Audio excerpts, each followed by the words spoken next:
안녕하세요. 여러분 많이 놀라셨죠? 사진하고 얼굴하고 많이 달라서 놀라셨죠? 그 사진은 제가 지금도 CTS의 아주 특별한 찬양이라는 프로그램을 진행하고 있어요. 어제 저녁에도 한국중앙교회에서 아주 특별한 찬양 녹화를 해서 밤 8시 반부터 10시 반까지 녹화를 하고 집에 들어오니까 거의 12시가 되더라고요. 그래서 잠시 잠자고 지금 아침 8시에 출발해서 6시간을 와서 순천에 도착을 했어요. 그만큼 도로가 막혀요. 그런데 이 얼굴은 녹화하기 전의 얼굴이고 쌩얼이라고 그러죠. 여기다가 이제 분칠하고 머리 싹 이렇게 메이크업 하는 분이 만져주면 사진처럼 됩니다. 그러니까 그걸 분장이라고 그러고 조금 바뀌면 환장하는 겁니다. 그러니까 얼굴 바뀐 모습을 보면서 저 사람이 누구지?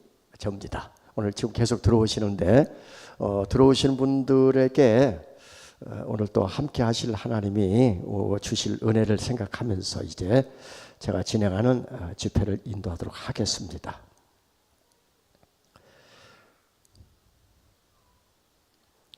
먼저 하나님 말씀을 먼저 보도록 하겠습니다. 성경책 가져오셨죠? 다 외우는 분들은 안 갖고 다녀요. 성경을 외우니까 성경을 못 외우시는 분들은 가지고 다니셔야 합니다. 보여야 되니까.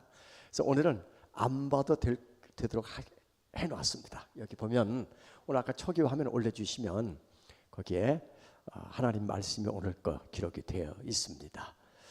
사도행전 20장 24절입니다. 저기 주민과 함께하는 가을 문화축제하고 제 이름이 써져 있고 그 밑에 사도행전 20장 24절의 말씀이 쓰여져 있습니다. 같이 한번 쭉 같이 읽어볼까요? 입 맞춰서 읽어보겠습니다. 시작.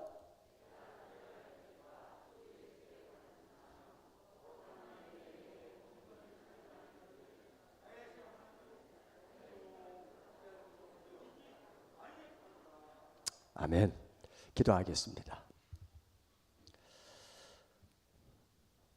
이 귀한 시간, 세상은 많은 방법으로 우리에게 즐거움을 맛보게 해주고 있는 이 시간, 우리는 하나님을 기쁘시게 하기 위해서 이 자리에 모여서 예배드립니다. 이 예배에 성령님 우리를 만져주시되 위로받을 자 위로받고 회복될 자 회복되고 치유될 자 치유되고 하나님을 뜨겁게 만날 자 만나는 시간 되게 하옵소서. 처음부터 끝까지 우리 안에 성령님이 일하시고 영광을 받으시옵소서. 예수님 이름으로 기도드립니다. 아멘. 제가 87년도쯤에 작곡해서 음반에 들어가 있는 찬양곡이 있습니다. 그 곡이 예수가 좋다옵니다. 박수 치면서 한번 같이 불러보겠습니다. 예수가 얼마큼 좋은지 같이 표현해 보겠습니다.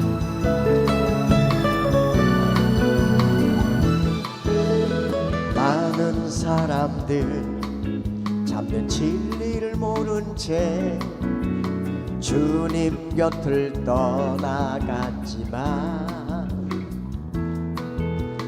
내가 만난 주님은 참 사랑이었고 진리였고 소망이었어. 큰 소리로 난 예수가 좋다. 예수가 좋다. 아멘. 난 예수가 좋다고 주를 사랑한다. 난 예수를 사랑한다고. 무거운 짐진 자 다 내게로 오라. 내가 너를 쉬게 하리라. 이 길만이 생명의 길 참 복된 일이라. 항상 내게 들려주셔서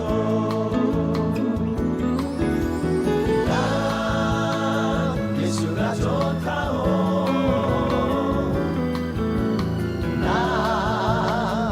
예수가 좋다오. 주를 사랑한다 넌 베드로 고백처럼 난 예수를 사랑한다오. 예수님이 좋은 분 한번 박수 한번 쫙 쳐보세요. 좋으세요? 자, 3절. 그대가 만일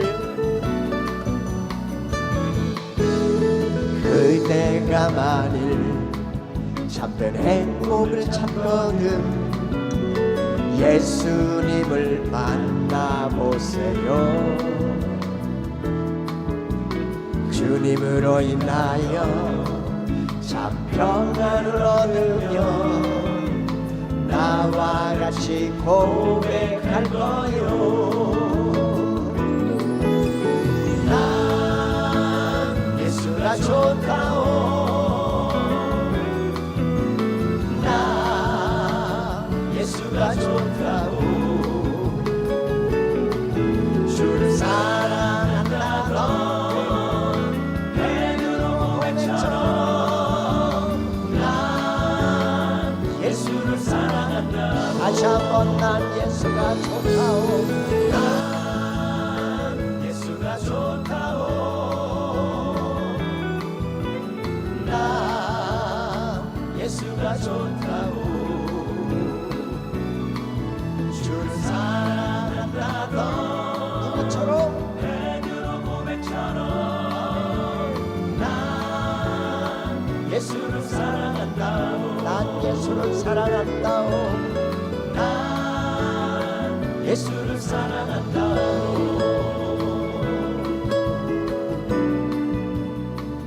진짜 예수님 사랑하시면 함성도 지르고 박수도 우후.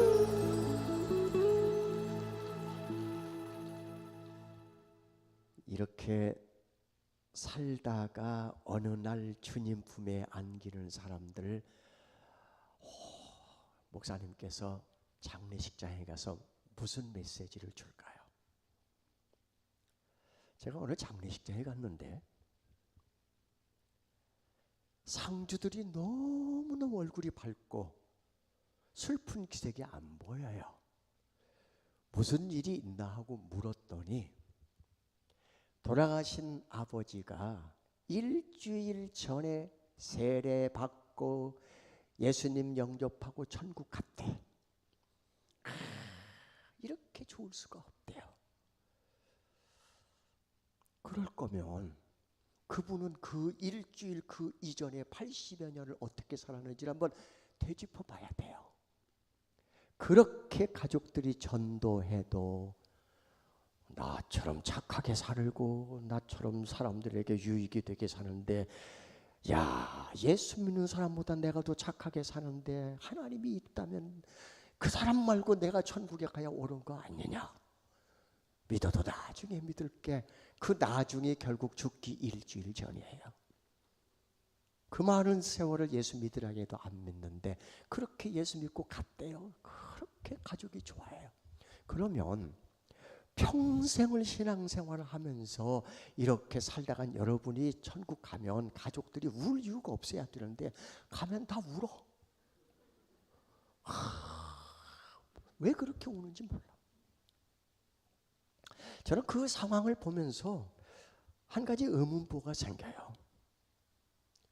그렇게 일주일 예수 믿고 천국 갈 거라면 우리는 왜 이렇게 긴 세월 교회 다니면서 하고 싶은 일 못하고 살고 가고 싶은 거 못 가고 살고 살아야 되냐고. 그렇잖아요. 그냥 죽기 일주일 전에 아 그렇구나 하면 나도 한 3일 전, 일주일도 길어, 한 3일 전쯤 담임 목사님 오라고 해라. 그래서 그분 보고 예수 믿으십니까? 예. 그러면 영접기도 하십시다. 그리고 영접기도 하고 그리고 세례식하고 그리고 천국 가면 되잖아요. 우린 여기서 한 가지 질문이 생기는 거예요. 내가 예수를 믿었는가? 하나님이 나를 찾아오셨는가? 내가 예수를 믿는다고 생각하는 사람들은 다니고 싶으면 다니고 다니기 싫으면 안 다니고 마음에 들면 다니고 시험 들면 안 다니고. 근데 성경은 내가 믿고 싶어서가 아니라 그분이 나를 찾아오시는 거예요. 이게 뒤집어지니까 수많은 사람들이 헷갈리는 거예요. 종교는, 세상의 모든 종교는 사람이 만든 종교예요. 일본에 가면 800만 개, 인도에 가면 1억 개, 많은 사람들이 그렇게 말하지만 우리 안에도 자라오면서 수많은 우상들이 있음을 우리 주변에서 봐왔어요. 아니, 우리 주변에도 그 우상을 섬기는 사람이 아주 많아요. 그런데 사람이 만든 우상, 그런데 하나님을 마치 사람이 만든 우상을 섬기듯이 신앙생활을 하는 사람이 너무 많은 거예요. 그들처럼 기도하고 그들처럼 살고, 기도 내용을 뜯어보면 하나도 20대 때 하던 기도, 장로님에 대해서 하는 기도도 별반 다르지 않아요. 내 필요를 채워달라, 문제가 있는 거 해결해달라, 급하면 더 많이 나와서 시간을 기도 시간을 쓰고, 전부 다 뭐냐면 내가 중심이 돼서 내 삶 속에 하나님이 필요해서 그분을 불러들이는 거지, 내가 그분을 감동시키는 기도가 아니었다는 거죠. 세상 모든 종교는 다 내 필요에 의해서 있는 거예요. 기독교는 종교가 아니에요. 세상 사람들이 믿는 그런 종교가 아니란 말입니다. 하나님은 세상 사람들이 만든 게 아니잖아요. 성경은 말하자면 스스로 있는 자, 아무것도 없을 때 이미 계셨던 분, 세상에 스스로 있는 것은 이 지구촌의 우주에 단 하나도 없어요. 유일하게 하나님만이 계신 분이세요. 그분은 이미 스스로 계시면서 우주 만물을 창조하셨고 여러분들을 창조하신 분이세요. 믿으셔요?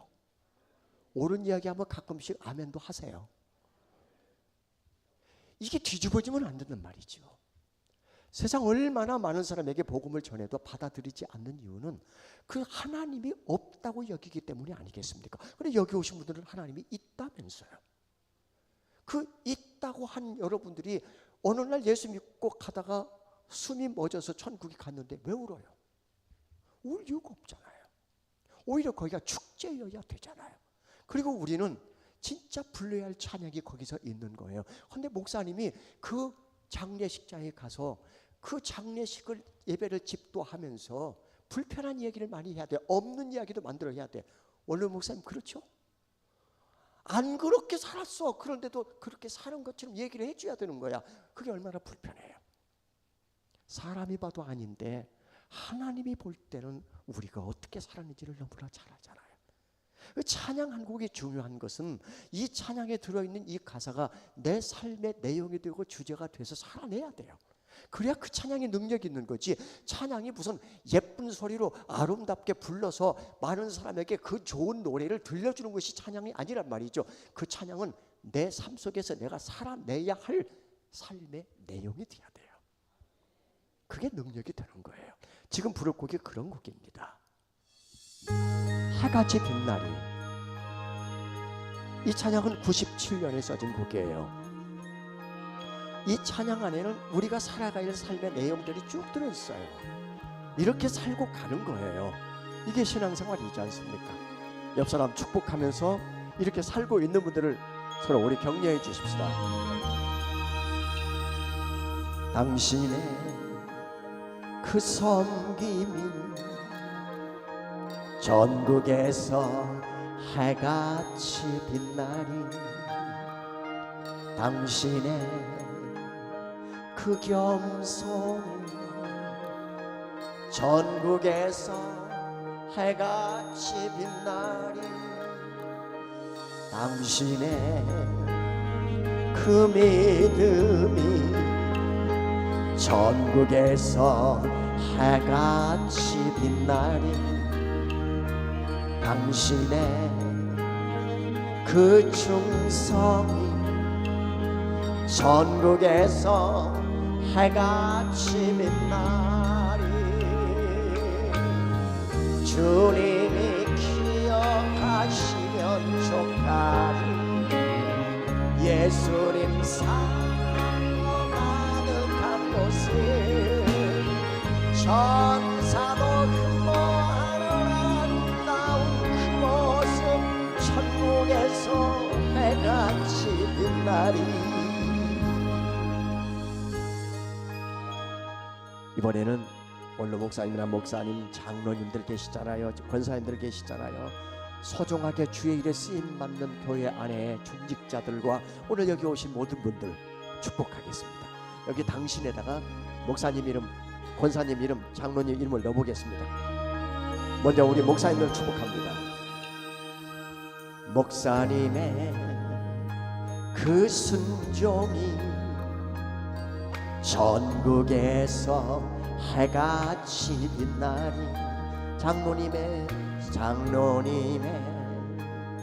그 사랑이 전국에서 해같이 빛나니, 권사님의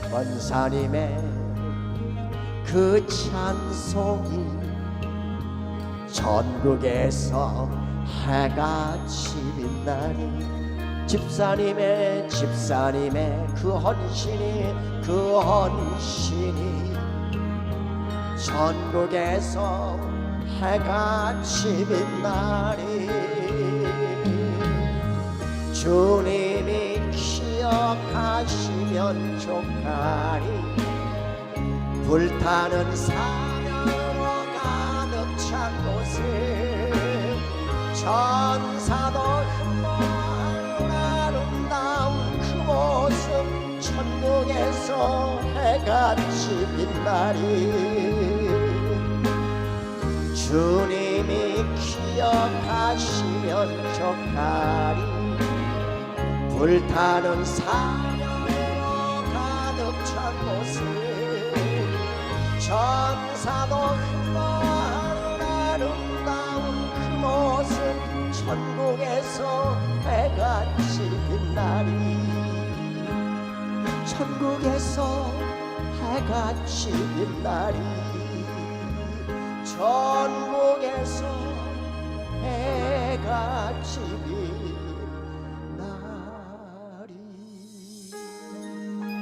목사님, 장로님, 권사님, 집사님, 오늘 여기 오신 모든 분들을 축복합니다.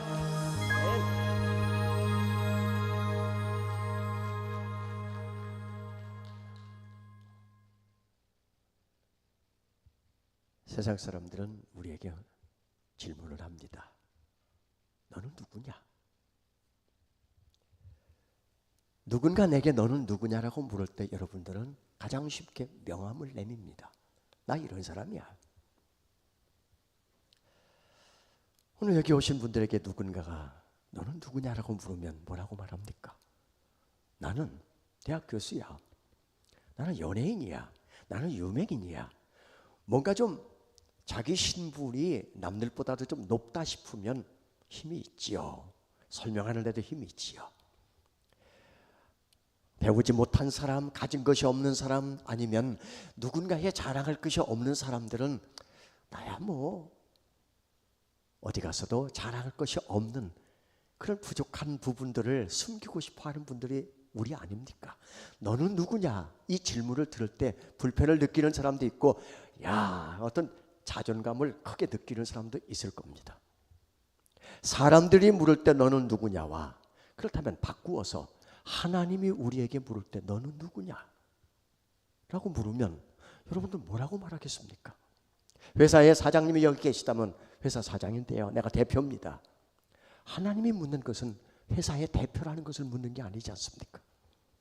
제가 대학교 교수인데요, 교수를 묻는 게 아니잖아요. 내가 많은 돈을 가진 부자입니다라고 그걸 묻는 게 아니잖아요. 너는 누구냐? 여러분들은 그때 뭐라고 대답하시겠습니까? 하나님이 묻는 질문에. 저 같으면 이렇게 대답하겠습니다. 저는 하나님의 아들입니다. 하나님의 자녀입니다. 요한복음 1장에 나오잖아요. 영접하는 자, 그 이름을 믿는 자, 그에게 하나님의 자녀라는 그 귀중한 이름을 우리에게 주셨는데, 하나님의 자녀, 내가 너를 구속하였고 내가 너를 지명하여 부른 너는 이제부터 내 아들이고 내 딸이고 너는 이제부터 내 것이야. 소중하게 하나님이 내 것이라고 그렇게 갈라준 우리, 그 자존감으로 와서 예배 드리는 사람이 많아야 되는데, 그렇다면 하나님의 자녀로서 살아야 할 삶의 내용을 하나님은 찾지 않겠습니까? 아버지가 자녀를 키우고 그 자녀가 살아가는 모습을 뻔히 다 알듯이 하나님은 우리를 자녀 삼아서, 그것도 하나님이 선택하셔서, 하나님이 우리를 다듬으셔서, 우리를 세우셔서 우리에게 귀한 이 예배의 자리로 오게 해서 맡겨진 일을 시킬 때에는 하나님은 그것에 대해서 분명히 그냥 넘어가지 않을 하나님만의 계산법이 있지 않겠습니까? 그것에 대해서 나는 어느 날 계수를 받고 그 앞에서 확인받는 것이 어디겠습니까? 내 인생이 끝나는 날이 아니겠어요? 언제 뒤집기를 하실 겁니까? 한판 승부라는 게 있잖아요. 그래, 내가 80대 70대 어느 날 한판 승부를 뒤집게 하지. 그건 유도에서나 가능한 거고 스포츠 경기에서나 역전승이 가능한 거지. 하나님은 그렇지가 않잖아요. 그래서 제가 오늘 여러분과 함께 나눌 말씀이 사도행전 20장 24절인 거예요. 이렇게 살다 가면 안 되겠다. 성경에는 이런 일이 붙은 사람이 나옵니다. 하나님의 사람 다윗, 하나님의 사람 모세. 제가 만드는 말이 아니라 성경에 나오는 대로 소개하는 거예요.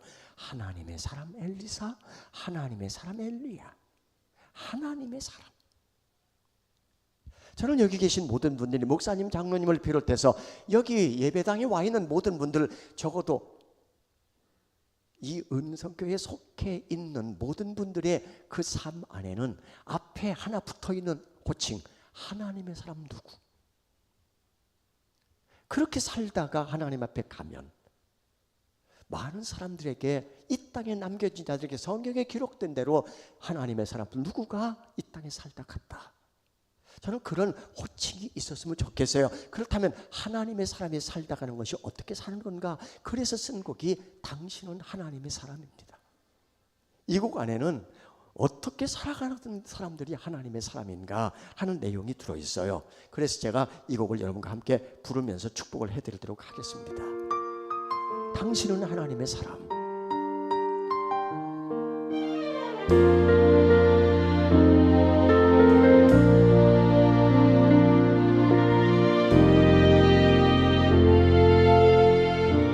주님의 은혜로 살아가는 당신의 모습이 참 아름다워요.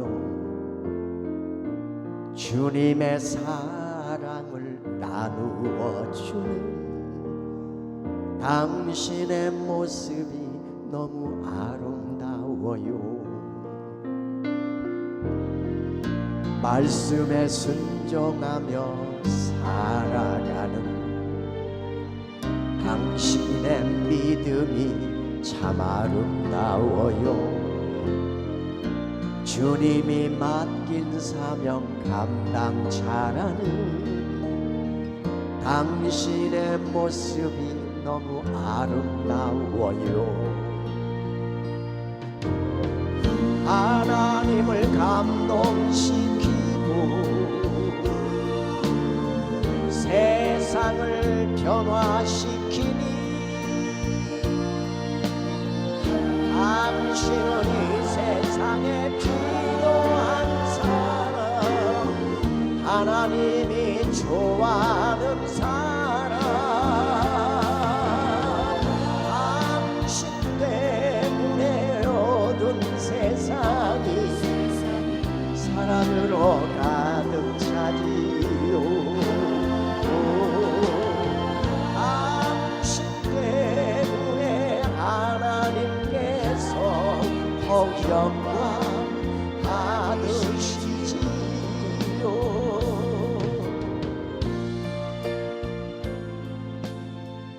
저는 여러분이 이렇게 살다 갔으면 좋겠습니다. 또 이렇게 살고 계신 분이 여기 계세요. 축복합시다. 옆 사람 축복하며 같이 부릅니다.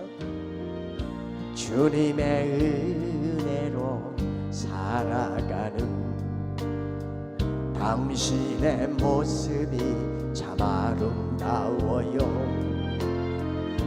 주님의 사랑을 나누어 주는 당신의 모습이 너무 아름다워요.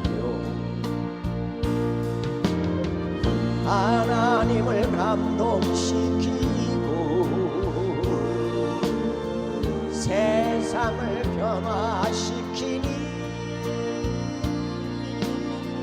당신은 이 세상에 필요한 사람, 하나님이 기뻐하는 사람,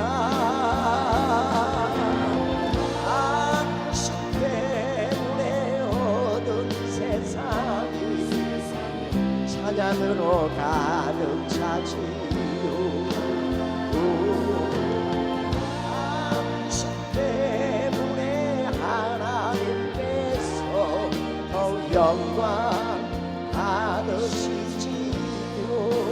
당신 때문에 얻은 세상이 찬양으로 가득 차지요. 당신 때문에 하나님께서 더욱 영광 받으시지요. 더욱 영광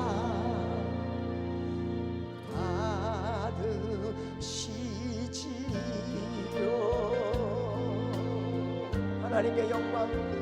옆 사람 모두를 축복합니다. 아멘.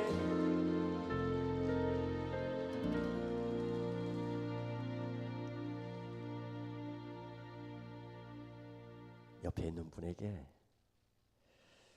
이렇게 한번 인사를 하세요. 아직 저 좋은 곳에 안 가셨군요. 한번 하세요.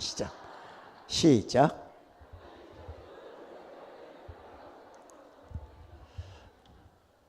지금 가고 싶은 분 한번 손 들어보세요. 원룸 목사님 그러시지 마세요. 아직도 좀 더 사셔요. 지금 가고 싶은 분, 이제서 뭐 좀 좋은 환경이 만들어지고 하는데 너무 아깝죠. 그러면 우리는 여기서 문장이 끝나는 게 아니라 아직 저 좋은 곳은 천국이라는 걸 알아요. 그럼 다음 문장이 이어져야 돼요. 어떤 문장이냐면 아직 해야 할 일이 남아있나 보죠. 아니, 내가 죽고 사는 것은 내가 내 뜻대로 안 된다는 거 알잖아요. 하나님이 왜 나를 여기 남겨놓으셨을까? 왜 아직도 나를 건강하게 살게 하실까? 이유가 뭐예요? 그래서 이 문장을 연결해 보세요. 아직 저 좋은 곳에 안 가셨군요. 아직 해야 할 일이 남아있나 보죠? 한번 물어보세요. 시작.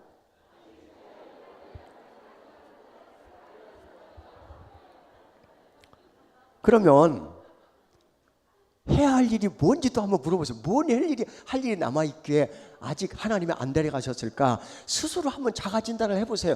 내게 무슨 할 일이 남아있을까? 오늘 사도행전 20장 24절의 첫 문장이 내가 가는 길입니다. 내가 가는 길.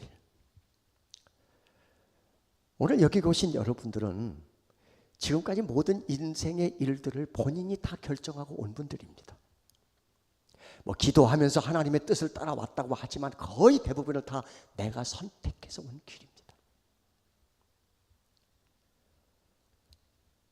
오늘 이 바울이 써놓은 사도행전 20장 24절의 이 내용 안에 내가 가는 길, 이 길은 바울이 선택한 길이 아닙니다. 디모데전서 1장에 바울은 무슨 고백을 하냐면 나는 비방자요, 박해자요, 폭행자라고 말합니다. 내가 예수님이 나를 찾아오기 이전에 내 존재는 그런 사람이에요. 기독교를 박해하고 또 비방하고 수많은 사람에게 아픔과 고통을 주는 폭행자의 역할을 한 사람이 내가 그래서 전에 내가 그랬다. 하나님의 긍휼을 입기 전에 내 모습이 그랬다라고 바울은 디모데전서 1장에서 고백을 합니다. 그런데 그 인생을 바꾸어 놓은 사건이 다메섹 사건이고 예수님이 그를 찾아오셨고 그의 인생이 바뀌었습니다. 그러니까 내가 선택한 길이 아닌 하나님이 선택해 준 길을 바울은 가고 있는 거예요. 그의 삶 속에 그 모든 계획들은 그가 인생에 살고자 하는 앞으로의 모든 세웠던 계획들과는 바로 전혀 반대의 길. 이 길을 가는데 누구도 박수 쳐준 사람이 없어요. 이 길을 가는데 누구도 그에게 잘했다고 인정해주고 하는 사람이 없어요. 그는 수많은 박해와 오히려 거꾸로 그 박해를 하던 사람이 박해를 받고 비방을 하던 사람이 비방을 받고 오히려 폭력으로 언어 폭력이든 뭐든 폭행을 자기 말로로 폭행자가 오히려 수많은 폭행을 당하면서 산 사람이에요. 내가 선택한 길은 누군가의 칭찬을 듣고 싶어 하겠지만은 하나님이 선택해 준 그 길을 가는 사람들은 수많은 사람에게 오히려 비난을 받고 박해를 받는 길이에요. 여러분이 가고 있는 길이 그 길입니까? 누가 여러분을 한 번도 내가 선택하며 가는 이 길에 예수 믿고 이 길을 나는 선택할 수밖에 없다라고 가는 그 길에 박수 쳐주던 사람이 얼마나 됐나요? 오히려 거꾸로 왜 이 길을 가? 왜 그렇게 살아? 야, 예수 믿는다고 꼭 술 안 마셔야 되니? 예수 믿는다고 꼭 담배 안 피워야 돼? 그게 우리의 잣대는 아니잖아요. 꼭 그것만이 그게 구원에 그렇게 해야만 구원받는 게 아니지 않습니까? 하지만 기독교에 문화라는 게 있는 것이고 교회 안에 문화라는 게 있는 것이고 예수 그리스도 믿는 자의 삶의 어떤 모습으로 우리가 한국 안에서 한국교회 안에서 살아내야 하는가의 원칙이 있는 거예요. 그러다 보니 우리가 타협할 것과 타협하지 않을 것들을 놓고 그 경계선에서 어떤 쪽에 서면 내가 비난의 대상이 되고 어떤 쪽에 서면 괜찮아 그것도 괜찮네라고 오히려 박수를 받는 쪽이었냔 말입니다. 달려가는 그 길 안에 우리에게 담겨준 것이 하나 있어요. 그게 복음이에요. 내가 가는 이 길에 복음이 빠져버리면 아무렇게 살아도 상관이 없어요. 복음은 곧 예수 그리스도, 그분이 복음입니다. 예수 그리스도가 내 삶에서 빠져나가 버리면 내가 아무렇게 살아도 상관이 없어요. 왜냐하면 세상의 모든 종교는 다 아무렇게나 살아요. 예수 그리스도가 있기 때문에 우리가 그들과 구분이 되는 것이지 예수 그리스도 없으면 세상의 종교나 기독교는 다를 바가 없어요. 그런데 그걸 제해버리고 세상 사람과 똑같이 살고 있다면 종교인이지 그리스도인 신앙인은 아닙니다. 신자는 아닙니다. 하나님의 계획 안에 들어와 있는 사람들, 그 계획 안에 들어와 있는 사람들이 하나님의 이 가는 길을 우리가 선택한 길이 아니라면, 그렇다면 제가 만든 곡 안에 이런 곡이 있습니다.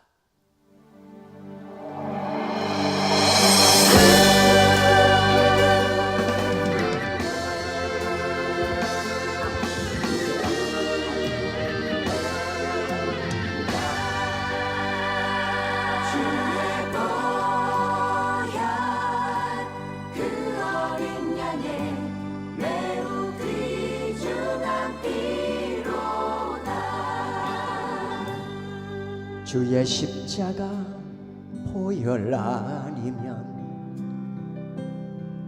내가 어찌 죄사함 받으며,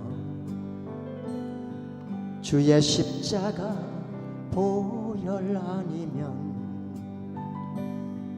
내가 어찌 구원을 받으랴. 주의 십자가 보혈 아니면 내가 어찌 주의 자녀 되며, 주의 십자가 보혈 아니면 내가 어찌 영생을 얻으랴. 같이 합니다. 주의 보혈 능력 있도다. 주의 피 믿음,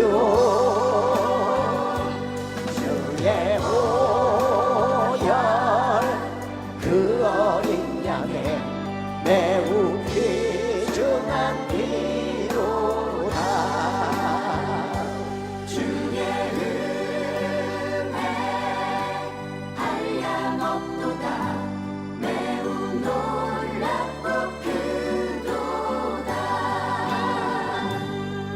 주의 은혜가 아니고서야 내가 어찌 부르심 받으며 주의 은혜가 아니고서야 내가 어찌 쓰임을 받으랴. 주의 은혜가 아니고서야 내가 어찌 평안을 누리며 주의 은혜가 아니고서야 내게 어찌 능력이 있으랴. 같이 할까요? 주의 은혜 풍성하도다 넓고도 깊도다. 주의 은혜 한량없도다 매우 놀랍고 크도다. 주의 십자가 보혈 아니면 내가 어찌 죄사함 받으며 주의 십자가 보혈 아니면 내가 어찌 구원을 받으랴. 주의 보혈 능력 있도다. 주의 피 믿으오. 주의 보혈 그 어린 양의 매우 귀중한 피로다. 주의 은혜 풍성하도다 넓고도 깊도다. 주의 은혜 한량 없도다 매우 놀랍고 크도다. 매우 놀랍고 크도다.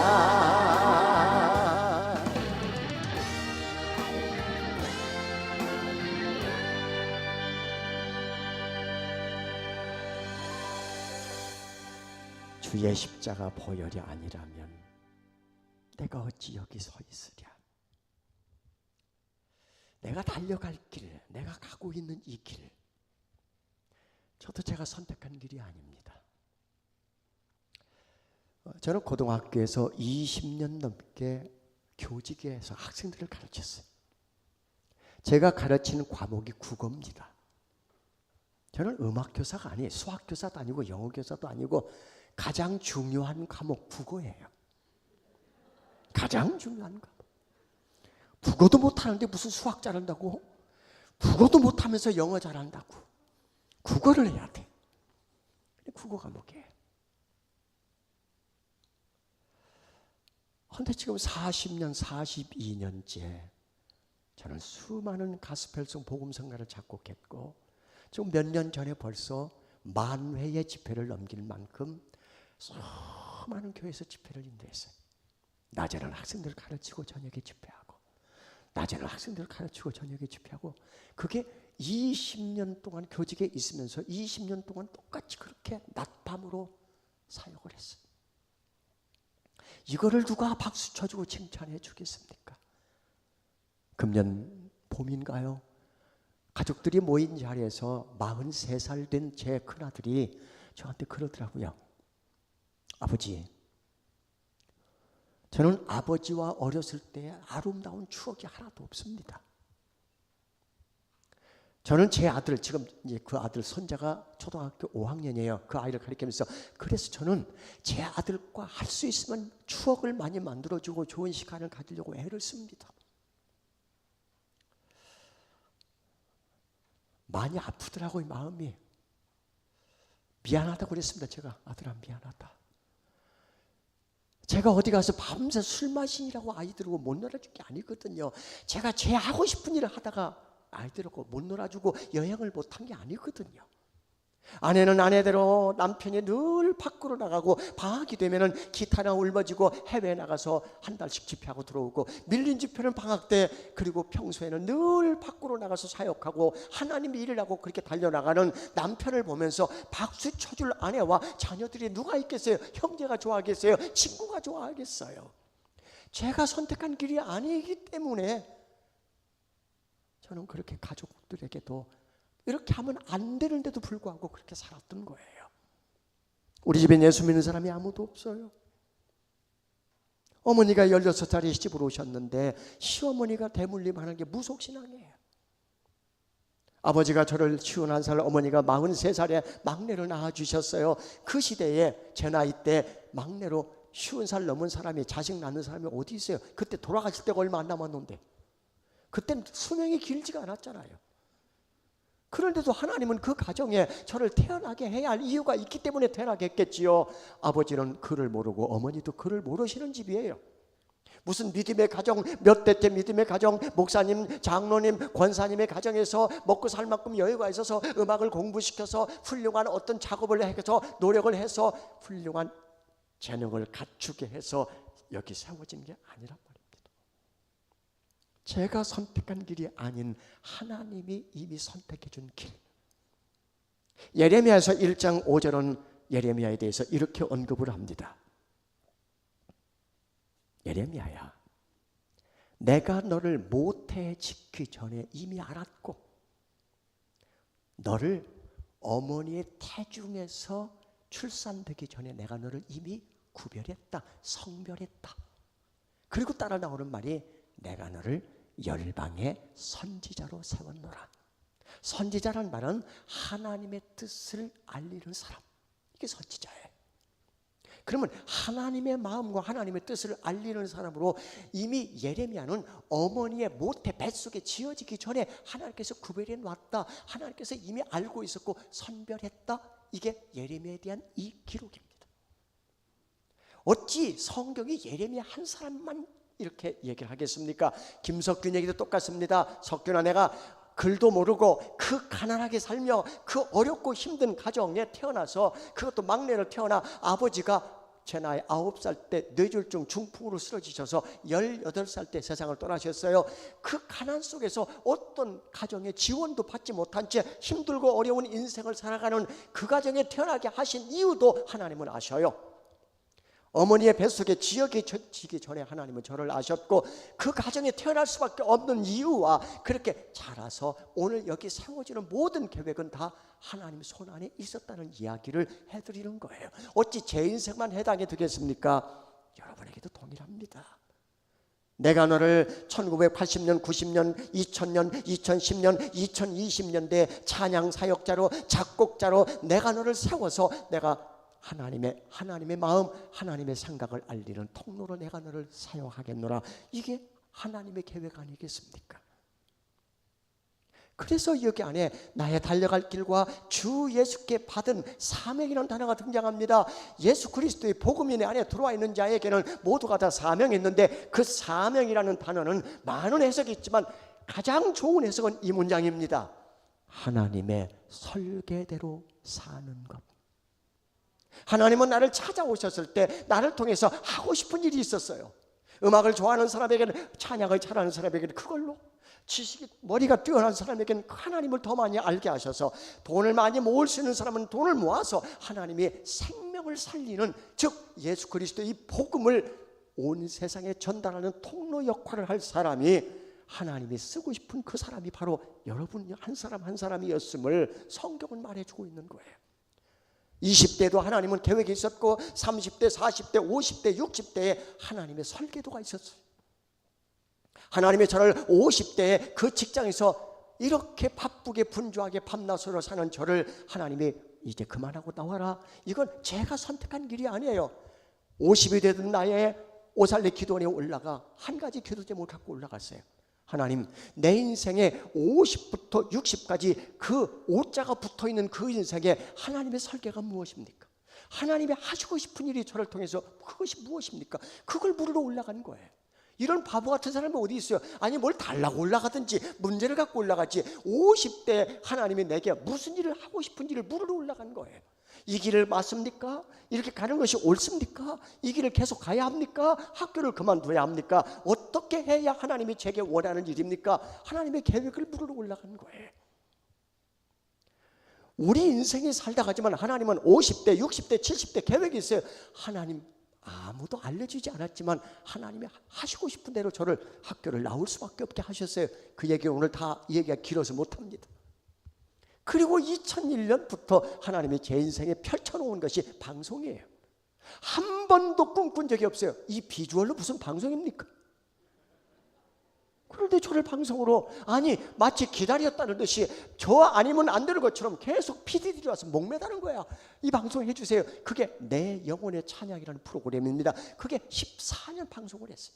음악 방송을 14년 방송 진행했다는 것은 일반 공중파에서도 흔하지 않는 일입니다. 제가 선택한 길이 아니에요. 지금도 방송하고 있는 거, 저는 어디 가서 방송해서 알랑방구 껴가면서 뭐 아부 해가면서 저 써주십시오, 절대 바빠서 그러지 않습니다. 오히려 그 방송사에서 저한테 와서 이거 하나 프로그램 해주십시오. 제 계획이 아니에요. 오늘 여러분들에게 묻습니다. 하나님은 여러분들에게 얼마나 많은 계획을 갖고 20대, 30대, 40대, 50대, 60대, 70대 그 계획을 갖고 여러분들 인도해 가시는데 하나님 한 번도 하나님께 물어본 적이 있으십니까? 이 찬양 들어보십시오.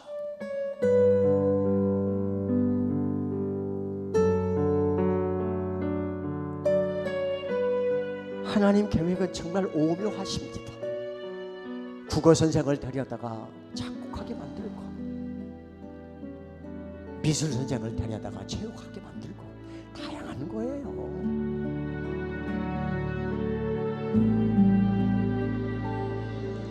하나님 계획은 오묘하셔서 우리가 측량할 수 없으며, 하나님의 뜻은 분명하셔서 우리가 거역할 수 없도다. 하나님 계획은 오묘하셔서 우리가 측량할 수 없으며, 하나님의 뜻은 분명하셔서 우리가 거역할 수 없도다. 하나님의 은혜는 너무 크셔서 우리를 상하게 아니하시네.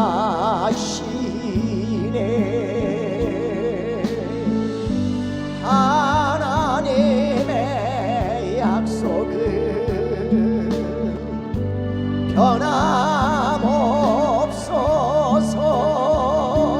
우리를 실망시키지 않으시네.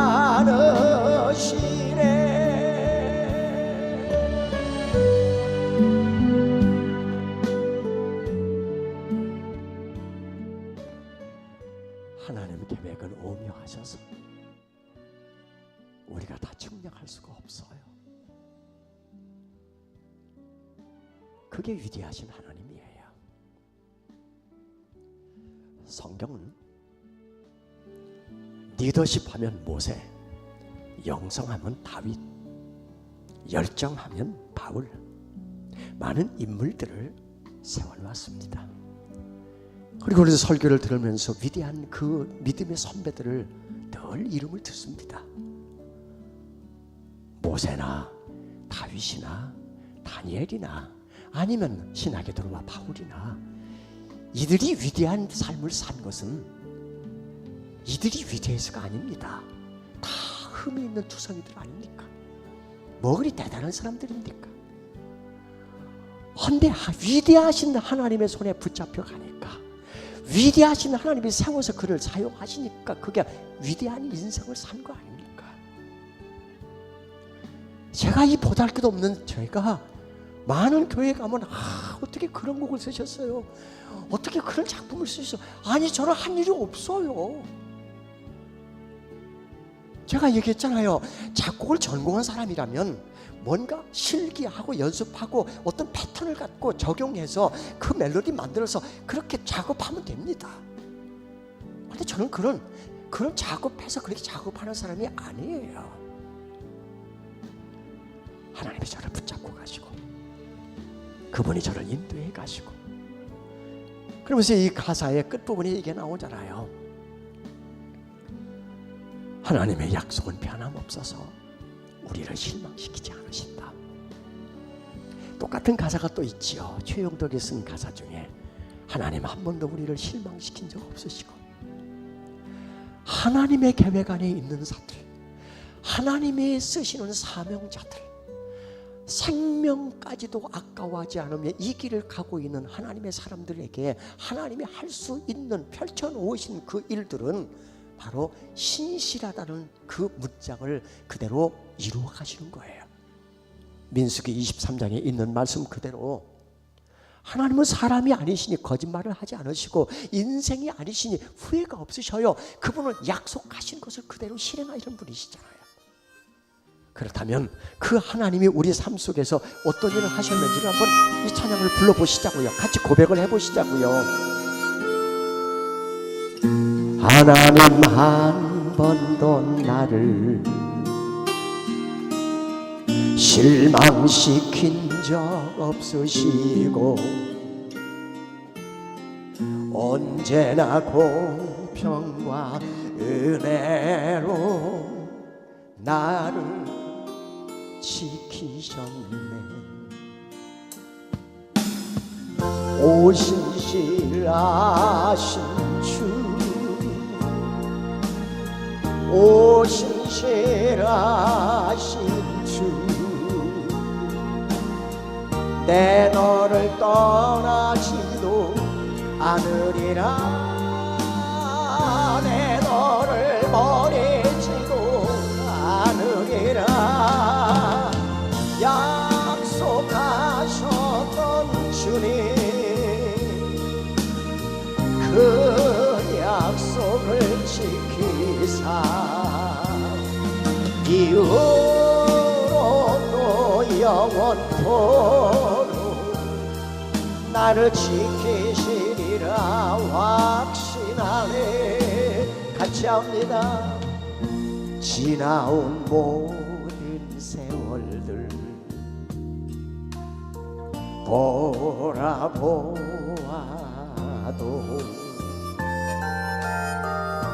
그 어느 것 하나 주의 손길 안 미친 것 전혀 없네. 오 신실하신 주, 오 신실하신 주, 내 너를 떠나지도 않으리라, 내 너를 버리지도 않으리라. 약속하셨던 주님 어떻게 했어요? 이후로도 영원토록, 이후로도 영원토록 나를 지키시리라 확신하. 다시 한번 오 신실하신 주, 오 신실하신 주, 오 신실하신 주, 내 너를 떠나지도 않으리라, 내 너를 버리지도 않으리라.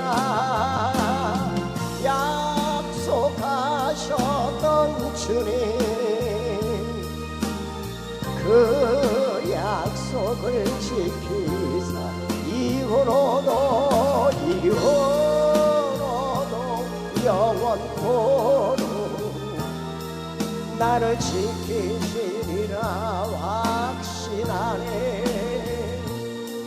이후로도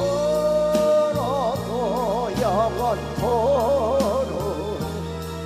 나를 지키시리라 확신하네.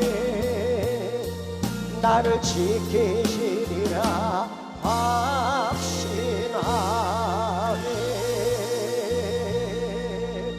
아멘.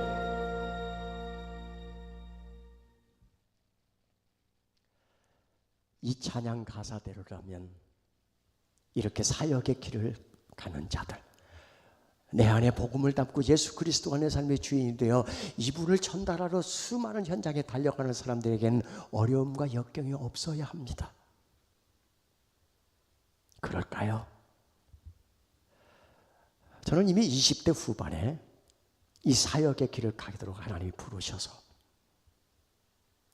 물론 5살 때부터 제가 교회를 간 게 아니라 옆집 형, 옆집 누나들이 저를 안고 업고, 우리 집은 예수 믿는 사람이 아무도 없는데 그들이 나를 데리고, 그것도 얕은 산, 작은 내도 건너서 몇 개의 마을을 거쳐서 그렇게 교회를 저를 데리고 다녔어요. 제 고향이 전북 김제예요.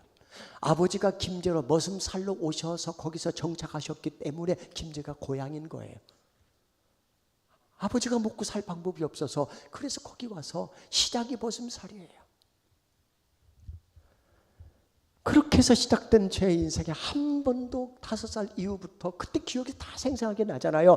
한 번도 교회를 떠난 적이 없어요. 이미 20대 때 후반에 저는 이미 사역자로 부름을 받고 100일 동안 작정 기도를 들어가요. 매일 1시간씩 교회 뒤에 앉아서 100일 동안 작정 기도해요. 딱 2가지 제목이에요. 하나님, 제가 이 사역의 길, 찬양 사역의 길, 이게 70년 후반이란 말이죠. 이 사역의 길을 가려면 어떤 직장을 선택해야 됩니까? 2번째, 이 사역의 길을 가려면 하나님이 예비한 배우자가 어디에 숨겨져 있는지 그 배우자를 만나야 갈 수 있는 길이 아닙니까? 동역할 수 있는 여자를 만나야 되지 않습니까? 그게 기도 제목이야. 그 2가지를 놓고 100일 기도해서 선택받은 곳이, 하나님이 가라는 곳이 학교예요. 학교는 나중에 맞았어요. 오전에 수업 일찍 땡겨서 하고 오후에 나갈 수 있는, 아예 내놓은 놈이니까 학교에서. 그냥 학교는 부업이고 그냥 사역이 본업이었으니까 뭐 진급 이런 건 없는 거죠. 사립학교에서 그래도 열심히 가서 그 부류에 속해 있어야 진급도 되고 뭐 교감도 되고 교장도 되는 거 아니에요. 우리는 아예 없는 거야. 그냥 학교에서 내놓은 놈, 네 일을 하는 사람은 그렇게 된 거죠. 그런데 문제는 아내야. 그러면 하나님이 고르셔서 막 하나님 일 마음껏 박수 쳐주고 같이 코드가 맞는 사람 보내주셔야 되는데, 100일 기도하고 만난 사람이 지금 3, 4년 살고 있는데 10개 코드 중에 9개가 안 맞아. 원로 목사님은 지금 몇 개나 이 코드가 사모님하고 맞습니까? 많이 맞아요. 많이 맞추셨네. 맞는 게 아니고 많이 맞추셨어요. 하나님의 창조의 다양성을 사람에게서 인정을 해야 돼요. 다르게 창조한 것이 틀린 건 아니잖아요. 가장 신앙생활하면서 많이 부딪히고 힘들어하는 것이 인간관계지 않습니까? 사람 때문에 얼마나 마음이 힘들게 어렵게 살아야 돼요.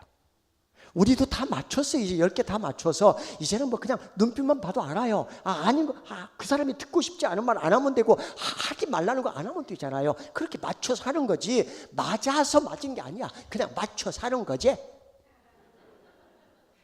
우리 집사람 저기 와 있으니까 하는 얘기예요. 서로 잘 알아요. 저 사람 부산 사람, 나 전라도 사람 맞겠어?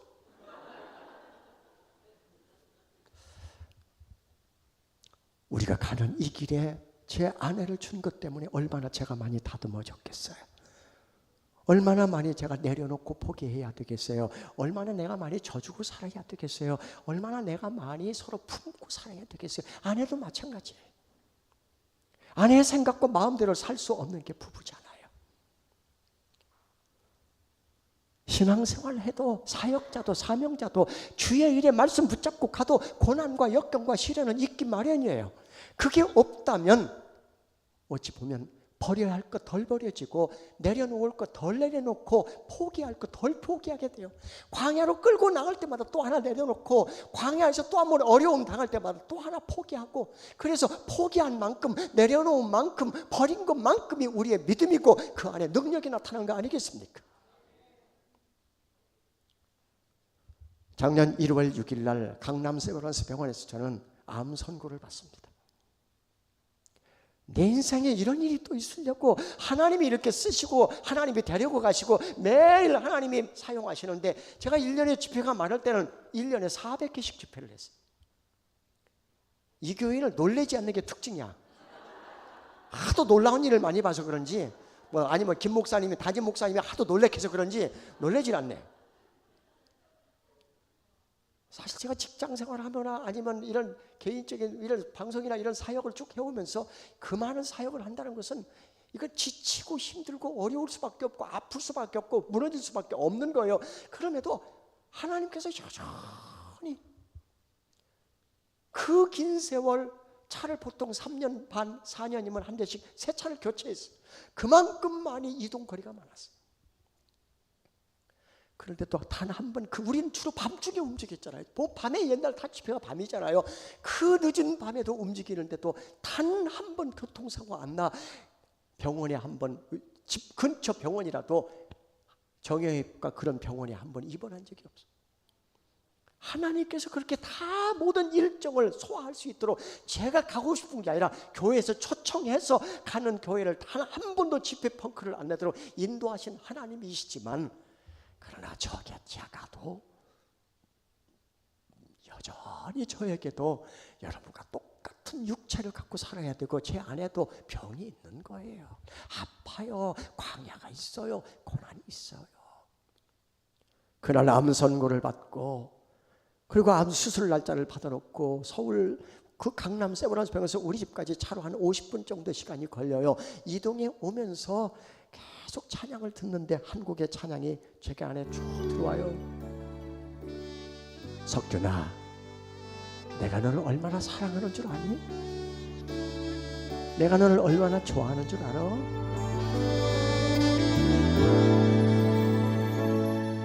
내가 너를 얼마나 사랑하는지 너는 아느냐?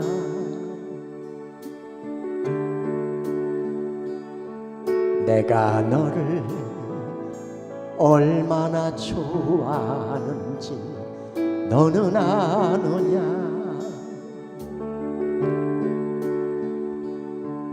내가 너를 얼마나 기다렸는지 너는 아느냐?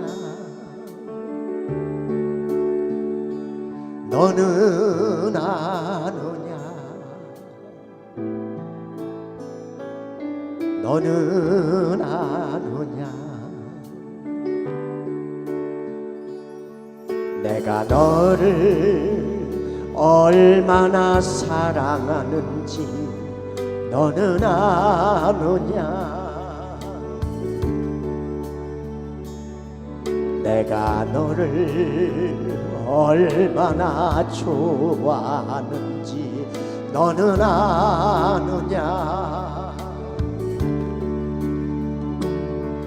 내가 너를 얼마나 기다렸는지 너는 아느냐?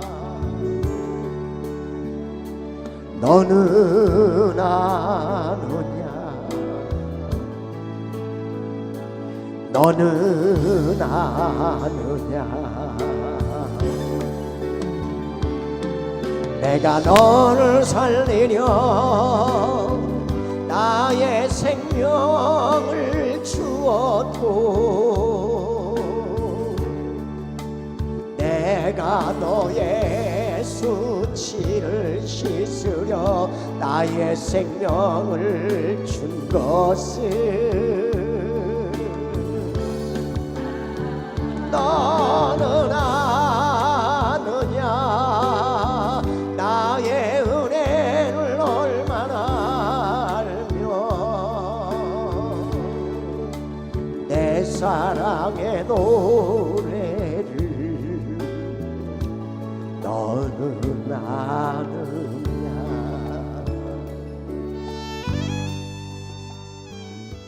나를 살리기 위해서 십자가에서 내가 못 박아 죽었다. 그 사랑을 네가 아니? 그 찬양이에요. 같이 불러볼까요?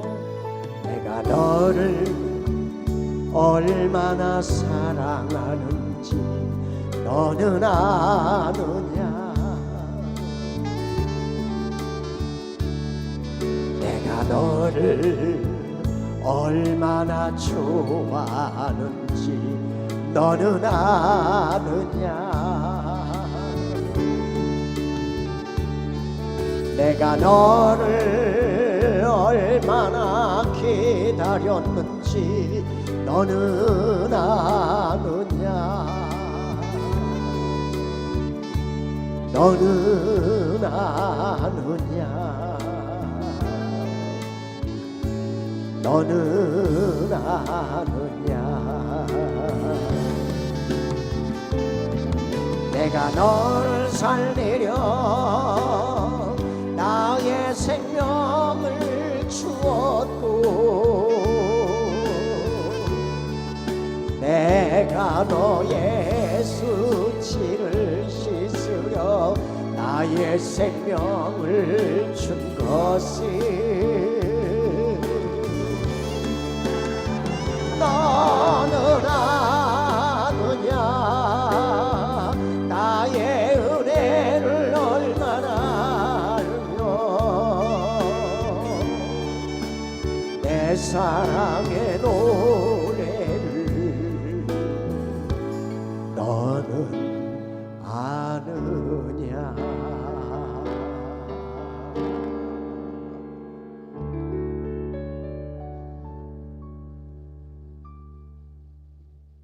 모든 기도의 응답은 이 하나의 문장으로 끝납니다. 아직도 나는 너를 사랑한다.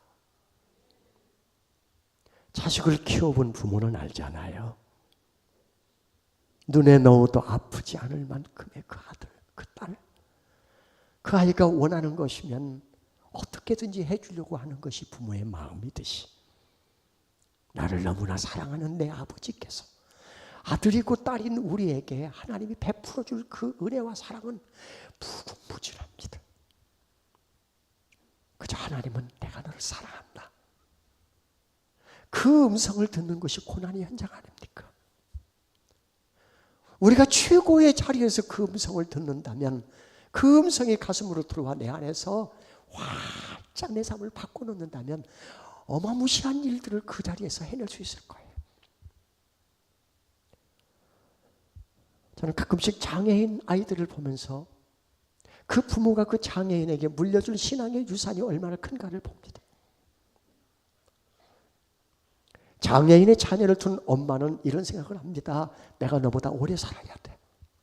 네가 겪는 그 아픔과 고통이 얼마나 큰지 누가 너를 돌봐주겠니? 내가 너를 지켜줘야지. 근데 그분도 먼저 가지요. 엄마는 그에게 말했어요. 절대로 하나님의 손을 놓으면 안 된다. 하나님 손에 붙잡혀 가야 된다. 하나님만을 바라보고 살다 와야 돼. 그래야 나를 천국에서 만나는 거야. 그리고 하나님은 그 손 붙잡아 주셨고 그 장애인을 그 손 잡고 50년, 60년, 70년을 힘들고 어려운 인생의 길을 그렇게 고통의 시간을 보내면서 살았어요. 그리고 그가 죽어서 도착한 곳은 천국이었어요. 거기 가면 장애도 없어요. 거기 가면 놀림받을 일도 없어요. 거기 가면 왕따 당할 일도 없어요. 거기 가면 아플 일도 없어요. 눈물 흘릴 일도 없어요. 온전한 몸으로 하나님을 찬양하고 예배할 거예요. 그게 그 인생의 최고의 역전 아닙니까? 그렇습니다. 이 땅에 평생을 가난하게 사는 사람들이 있잖아요. 평생을 남편 때문에, 사람 때문에, 아내 때문에 힘들게 사는 사람들이 있잖아요. 평생을 살면서 한 번도 남들이 가진 걸 가져보지 못하면서 부럽게 그렇게 여기며 사는 사람들이 있잖아요. 그게 평생 내가 부러워한 것이 70년, 80년이면 끝나고 그 자랑, 그 사람 하는 자랑이 80년, 90년이면 끝나는 일들 아닙니까? 영원한 것이 아니잖아요.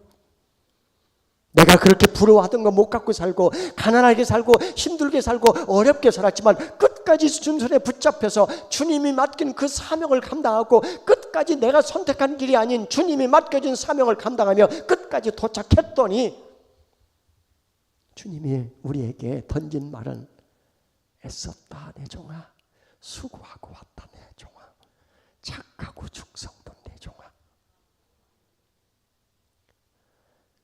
이 땅에서 고난은 견딜만 한 거예요. 주님이 성경 수많은 곳에서 쓴 단어가 함께라는 단어이기 때문에, 어린아이에게 아버지가 함께하고 부모가 함께하면 그보다 더 큰 힘이 어디 있어요. 내 아버지가 내게 아무것도 없어도 그 하나님이 함께 하시고 있다는 거 하나만으로도 우리는 얼마나 큰 능력을 행사할 수 있는 겁니까? 그런데 하나님은 함께 하는 데서 그치지 않고 더 나아가 내가 너를 사랑한다. 너 하나를 살리기 위해서 내가 내 아들을 십자가에 못 박았어. 그만큼 내가 너를 사랑해. 그래요. 그 고난의 현장에서 부르는 곡이 이 곡이잖아요. 남들은 지쳐 주저앉아 있을지라도 나는 일어나야 돼. 주님이 내 손 잡고 계시잖아. 주님이 나와 함께함을 믿는다면 어떤 역경도 이길 수 있다. 이게 선포하는 곡이에요.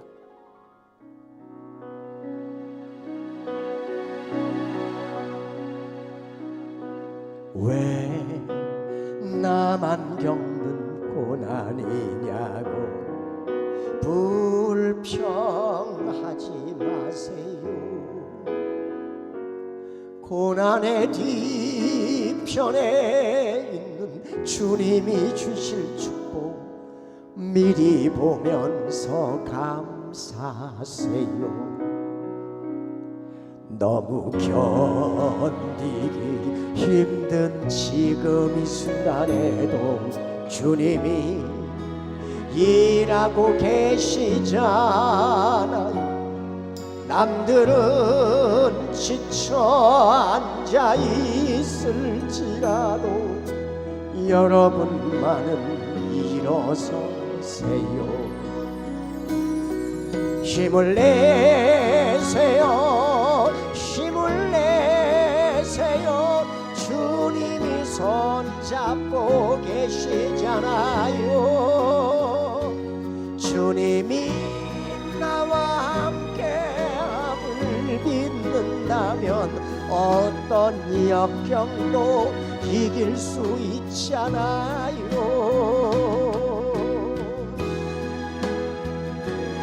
주님이 나와 함께함을 믿는다면, 주님이 나와 함께함을 믿는다면 믿으세요. 어떤 고난도, 지금의 어떤 시련도 버텨내고 견뎌낼 수 있습니다. 같이 고백해 보십시오. 왜 이런 슬픔 찾아왔는지 원망하지 마세요. 당신이 이런 것보다 주님께 받은 은혜 더욱 많음에 감사하세요.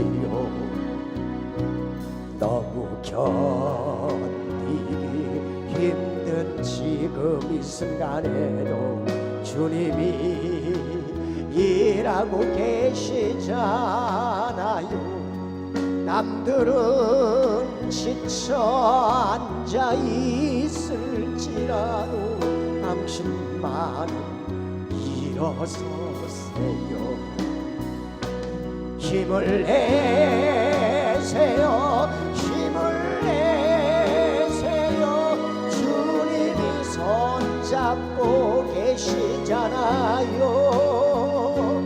주님이 나와 함께함을 믿는다면 어떤 고난도 견딜 수, 더 큰 소리로 힘을 내세요. 힘을 내세요. 힘을 내세요. 주님이 손잡고 계시잖아요. 주님이 나와 함께함을 믿는다면 어떤 고난도 견딜 수 있잖아요. 어떤 고난도 견딜 수 있잖아요.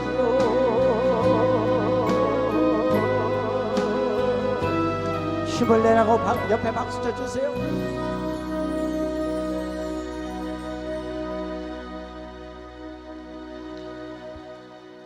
주님이 나와 함께함을 믿는다면 어떤 고난도 역경도 이길 수 있을 겁니다. 이유는 이사야 41장 10절에 있는 말씀대로 두려워하지 말라, 내가 너와 함께, 여기도 함께가 등장합니다. 함께함이라. 놀라지 말라, 나는 네 하나님이 됨이라. 그 나의 아버지 그 하나님이 내가 너를 굳세게 하리라. 참으로 너를 도와주리라. 참으로 나의 의로운 오른손으로 너를 붙들리라. 세상 일에 실패해서도 너는 절망하지 말라, 내가 너를 도와줄게. 질병으로 고통당해도 절망하지 말라, 내가 너를 고쳐줄게. 수없이 많은 이적과 기사가 성경에 기록되어 있는 그것은 우리에게 무엇을 알려주느냐? 하나님은 성경 안에만 갇혀있는 분이 아니라 여전히 성경 밖으로 나오셔서 죽은 나사로를 살리던 그런 이적을, 홍해를 가르는 그런 이적을, 옥터가 움직이고 옥문이 열리는 빌립보 감옥 같은 그런 이적들이, 죽은 지 사흘 만에 다시 살아나시는 예수님의 부활 같은 이적들이 우리 삶에 여전히 일어나고 있음을 보여주는 거 아닙니까? 하나님은 성경 안에 갇혀 계신 분이 아니에요. 성경 밖으로 나오셔서 여전히 여러분 삶 속에서 일하시는 분이 우리 아버지이십니다. 그분께서 오늘 말씀하세요. 힘들지? 여기 힘 안 든 분이 누가 있어요? 하나님의 도움이 필요 없는 분이 누가 있어요? 그분이 오늘 말씀하십니다. 세상 일에 실패했어도 너는 절망하지 말라. 내가 너를 도우리라. 다시 일어서게 하리라. 질병으로 고통당해도 너는 두려워 말라. 내가 너를 고쳐주리라. 다시 일어서게 하리라. 나를 버린 자들도 내가 사랑하거늘 하물며 너희를 그냥 둘까 보냐. 나는 너와 함께하는 너의 하나님 되리니 의로운 오른손으로 붙들리라. 큰 소리로 내가 너를 굳세게 하리라. 너를 크게 사용하리라. 너로 하여금 나를 증거하도록 내가 너를 도우리라. 지금까지 살아오는 동안, 내가 지금까지 오는 동안 하나님이 도와주셨다고 여기시면 크게 아멘. 앞으로도 하나님의 지금 하신 것처럼 도와줄 거라고 여기시면 더 크게 아멘. 우리를 도와주신 하나님께 영광의 박수. 할렐루야. 아멘.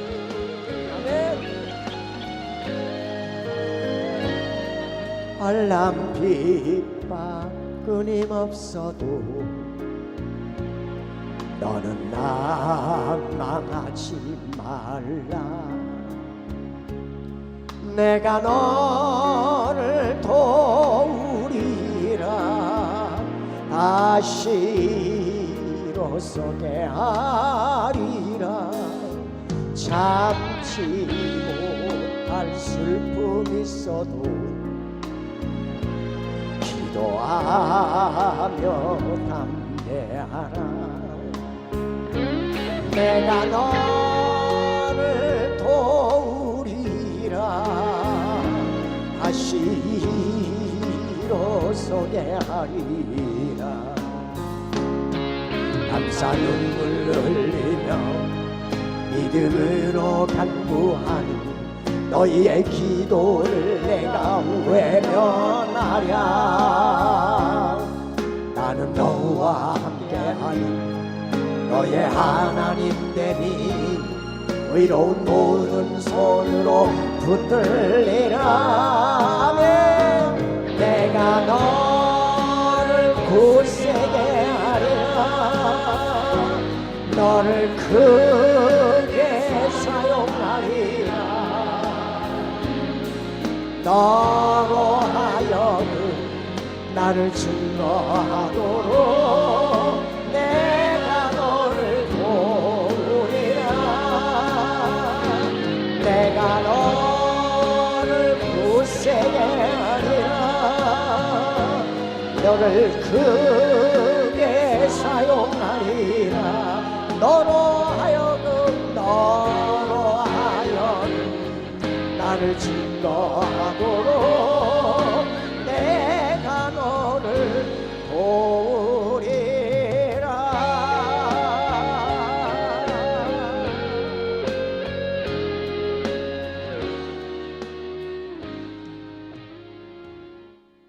솔로몬은 고백합니다.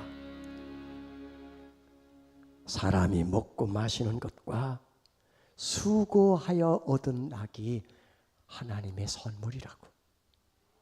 다윗은 고백합니다. 내가 평안히 눕고 자기도 하리니 나를 안전하게 거하게 하실 일은 여호와 하나님이시더라고. 우리가 평안히 쉼을 얻는 것도, 그리고 우리가 먹고 마시고 수고해서 일해서 얻은 이 모든 것들이 다 하나님이 주신 선물이라고 여기신다면 우리는 얼마나 평생을 살아오면서 하나님의 도움 속에 산 겁니까? 근데 이 찬양의 핵심은 너로 하여금 나를 증거하도록 내가 너를 도우리라. 오프라 윈프리 하면 세계적인 인물이죠. 그가 쓴 이것이 사명이다라는 책 안에 이런 문장이 나옵니다. 남보다 더 가졌다는 것, 그것은 축복이 아니라 사명이다. 세상 사람들은 남보다 더 가진 것을 자랑합니다. 그걸 복 받았다고 말합니다. 세상의 종교인들은 그 복을 얻기 위해서 부단히 자기 몸을 혹사하며 그 모든 것을 신에게서 그걸 얻어내려고 무던히 애를 씁니다. 도대체 복이 뭔데?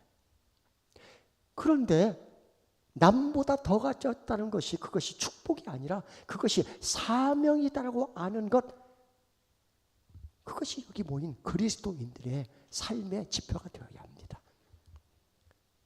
남보다 더 가졌다는 것은 사명이다. 내가 그것이 은사이든 건강이든 재물이든 아니면 내가 남보다 더 많이 쓸 수 있는 지식이든, 내가 부단히 수련하고 노력하고 애써서 얻은 모든 것들이 다 그것이 남보다 더 가진 것이라면 그것은 분명히 축복이라고 알고 내가 내 하고 싶은 대로 쓸 것이 아니라는 거죠. 그것은 하나님이 내게 맡겨주신 사명이라는 겁니다. 저는 여기까지 오면서 몇 가지 참 아쉬운 게 있습니다. 사역의 길을 오면서 이 시간을 제 시간으로 쓰질 못했어요. 운동을 잘하니까 운동하는 일에 좀 골프도 치러 다니고, 아니면 제가 좋아하는 이런 스포츠들을 좀 마음껏 하면서 심신도 단련하면서 즐거움도 맛보면서 관계도 회복하면서 그렇게 살았으면 좋겠는데 저는 그런 시간이 주어지질 않았어요. 왜냐하면 하나님이 내게 맡겨진 그 일정대로 움직이다 보니까 시간이 없어요. 또 하나는 제가 가보고 싶은 곳, 제가 하고 싶은 곳, 제가 가족과 함께 여행하고 싶은 곳, 그러니까 제가 즐기고 싶은 곳, 제가 하고 싶은 곳, 제가 가고 싶은 곳, 이걸 하나도 못 갔어요. 그렇게 하고 지금 70이 나이가 넘었어요. 돌아다 보면 미련이 많이 남아요. 아니, 남들처럼 예수 믿어도 그저 예수 그리스도를 나의 주인으로 모셔드리고 그렇게 살고 신앙생활 하다 천국 가면 되지 않아? 맞아요. 근데 제가 아까 물었잖아요. 너는 누구냐? 하나님이 너는 누구냐라고 묻는다면 저는 하나님의 아들입니다, 하나님의 딸입니다라고 대답했다면, 그렇다면 또 주님께서 또 하나 질문이 있을 겁니다. 그럼 너 뭐 하다 왔냐? 너 뭐 하다 왔어? 너는 네 일 하다 왔지 내 일 하다 온 게 아니잖아.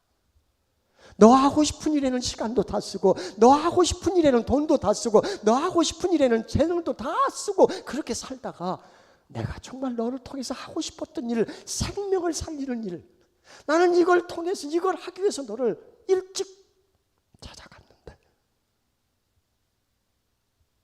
너는 교회는 다녔는데 생명을 살리는 일에는 나를 위해서 쓴 시간이 많지가 않구나. 나를 위해서 네가 한 일이 많지가 않구나. 그래서 김성주 박사님은 이런 문장을 남긴 거예요. 성공을, 여러분 성공이 뭡니까? 성공은 얼마나 많이 가졌느냐, 얼마나 인기가 있느냐, 그리고 얼마나 높은 자리에 있느냐, 그것으로 판단되지 않습니다. 그건 세상의 판단 기준입니다. 그래요, 네가 누구냐 할 때 명함 내놓는 거, 그거 다 자기 자랑할 것 많으니까 내놓는 거 아닙니까? 그 안에 자기 소개도 되지만 그게 자기의 일종의 내가 살아가는 현장의 이야기잖아요.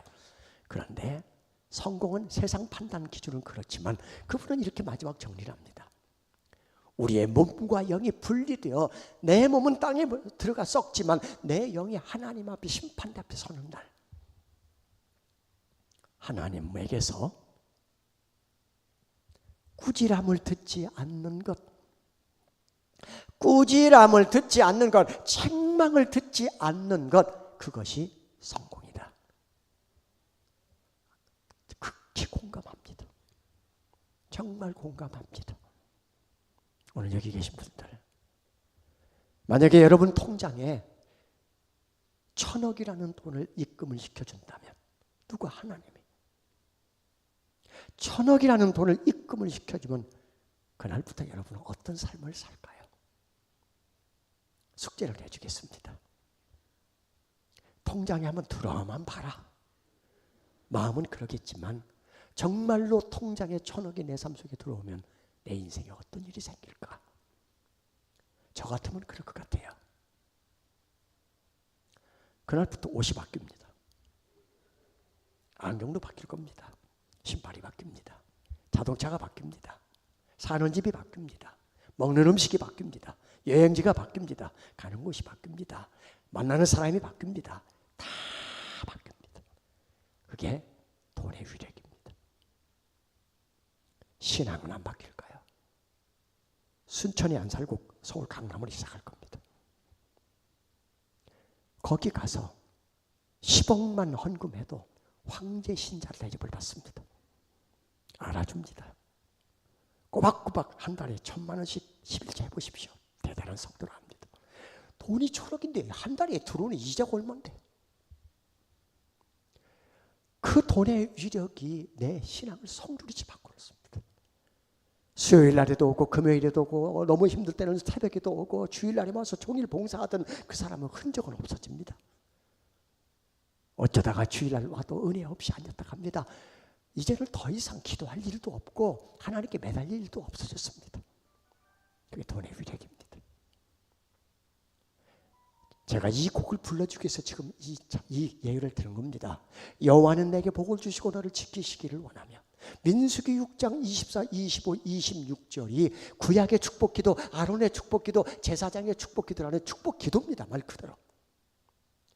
하나님이 이스라엘 백성이 광야를 통과할 때 모세를 불러서 앞으로 아론과 제사장들에게 이 내용으로 축복하라고 제사장들에게 준 문장이에요. 그리고 제사장들은 그 말씀으로 백성을 축복했던 거예요.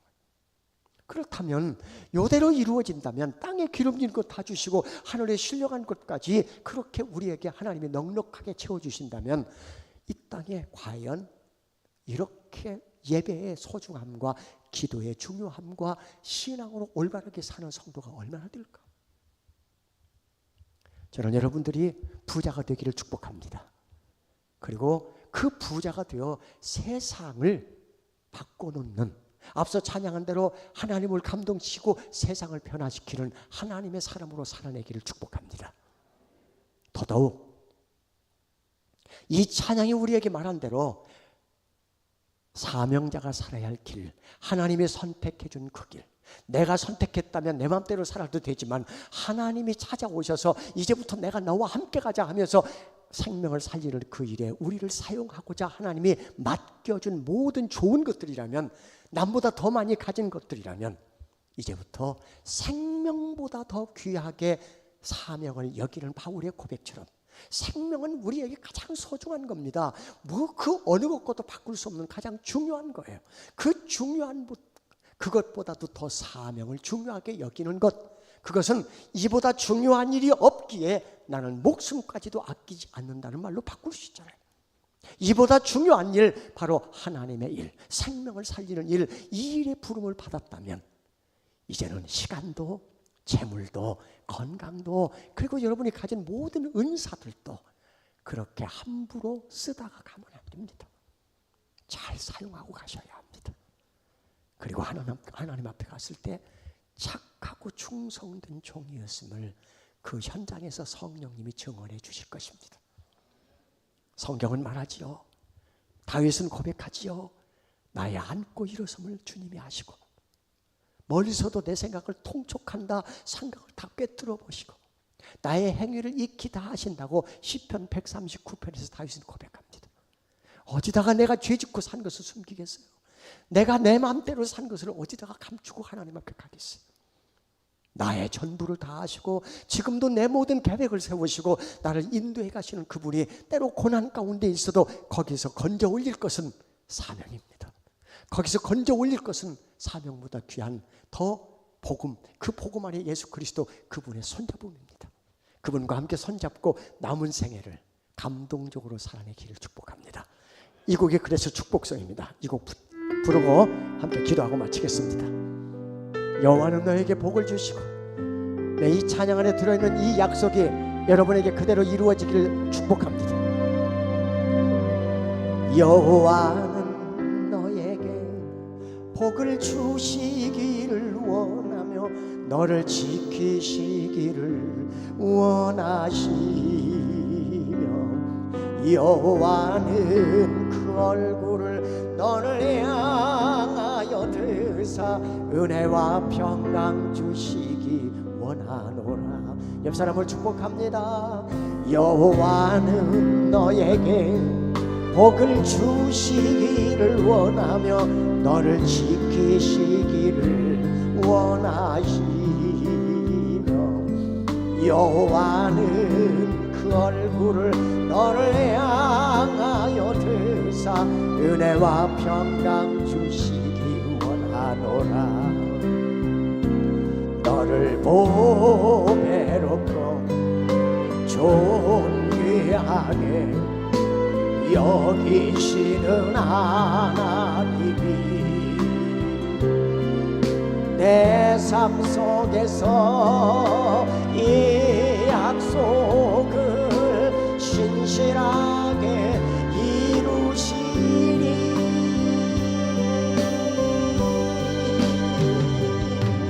땅에 기름진 것으로 하늘에 신령한 것으로 너를 복주시고 지키실 하나님이 너의 영혼 잘 되도록 은혜 베푸시며 평강으로 인도하시리. 성경에 있는 모든 말씀은 다 나를 향한 약속이고 나를 향한 말씀입니다. 나를 향한 하나님의 명령이에요. 그렇기 때문에 오늘 이 찬양 2절은 나에게, 그래서 오른손을 가슴에 얹고 여호와는 나에게 복을 주시고 나를 지켜주시고 은혜로 평강으로 인도하시고 나를 축복하시는 찬양이거든요. 나를 축복합니다. 내 영혼을 축복합니다. 여호와는 나에게 복을 주시기를 원하며 나를 지키시기를 원하시며, 여호와는 그 얼굴을 나를 향하여 드사 은혜와 평강 주시기 원하노라.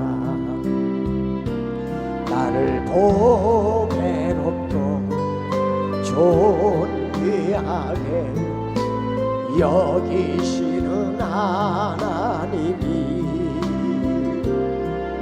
내 삶 속에서 이 약속 신실하게 이루시리. 땅에 기름진 것으로 하늘에 신령한 것으로 나를 복주시고 지키신 하나님, 나의 영혼 참되도록 은혜 베푸시며 평강으로 인도하시니. 옆 사람을 축복합니다. 땅에 기름진 것으로 하늘에 신령한 것으로 너를 복주시고 지키실 하나님, 너의 영혼 참되도록 은혜 베푸시며 평강으로 인도하시니. 평강으로 인도하시니. 평강으로 인도하시니.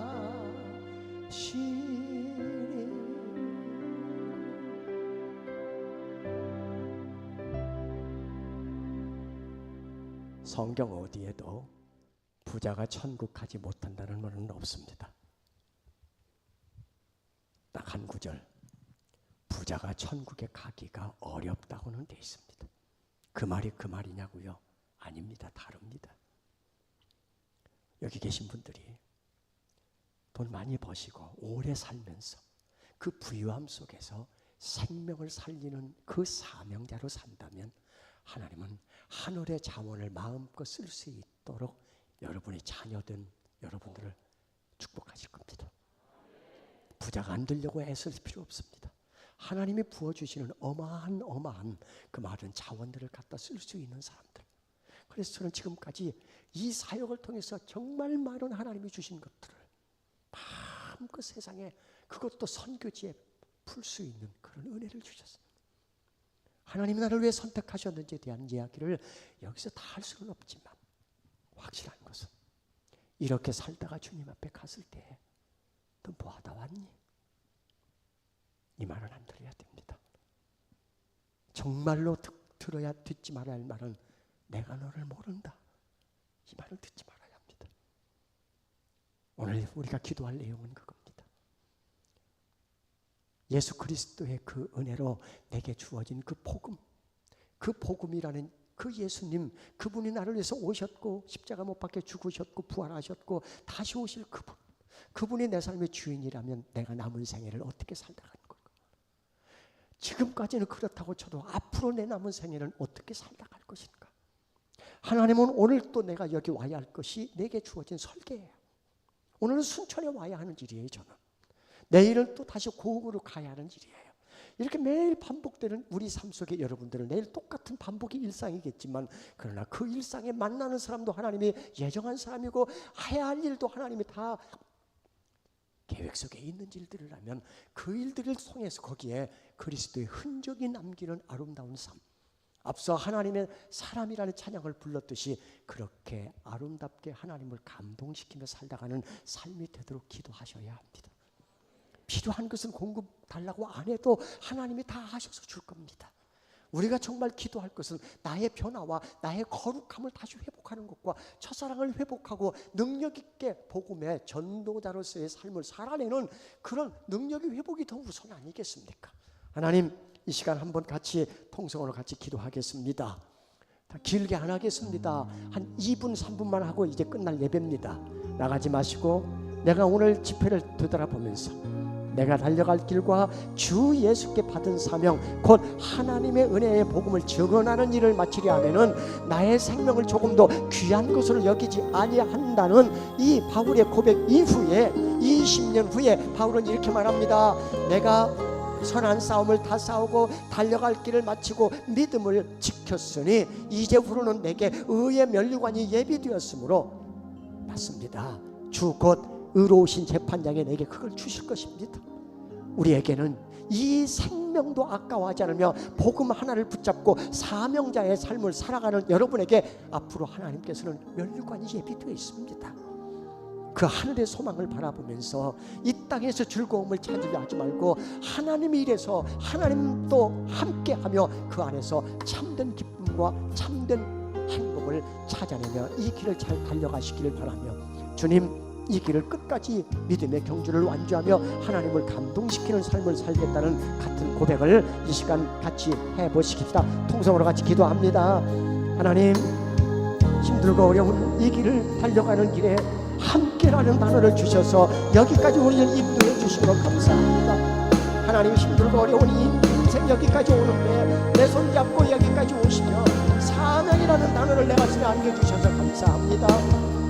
하나님, 이 험한 세상에 나 혼자 내버려 두지 않고 하나님 내게 귀한 사명, 그 사명을 강력하는 때에 하나님의 능력을 주셔서 그 능력으로 마음껏 어려움과 역경을 이겨내며 여기까지 달려오게 해주셔서 감사합니다.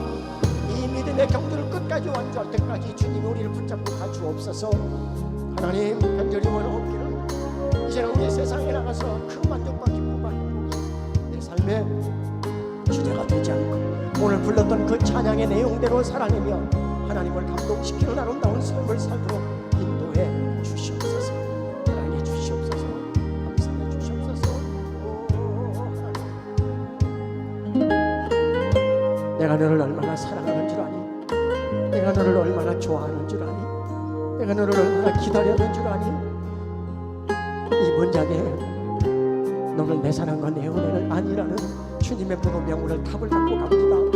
내 남은 삶은 하나님의 일을 위하여, 하나님의 영광을 위하여 내 시간과 나의 은사와 나의 재물과 내 모든 것들을 다 사용해서 하나님의 기뻐하는 삶을 살아내긴 거라고 결단하고 돌아가는 이 모든 분들을 축복하옵소서.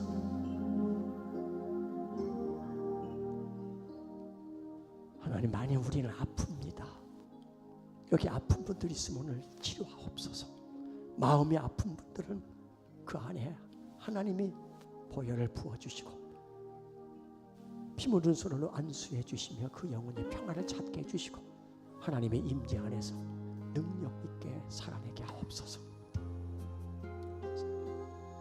모든 일이 잘 안 돼 오늘 기도하러 오신 분이 있으면 내가 너를 사랑한다 이 문장 하나 붙잡고 돌아가게 하시고, 나를 사랑하시는 하나님께서 하나님의 계획대로 내가 더 많이 버리고 포기하고 내려놓을 때 내 창고를 비우고 하나님의 은혜로 내 안에 모든 것이 채워질 때 놀라운 하나님의 이적이 내 삶 속에 일어날 것을 믿고 돌아가게 하옵소서.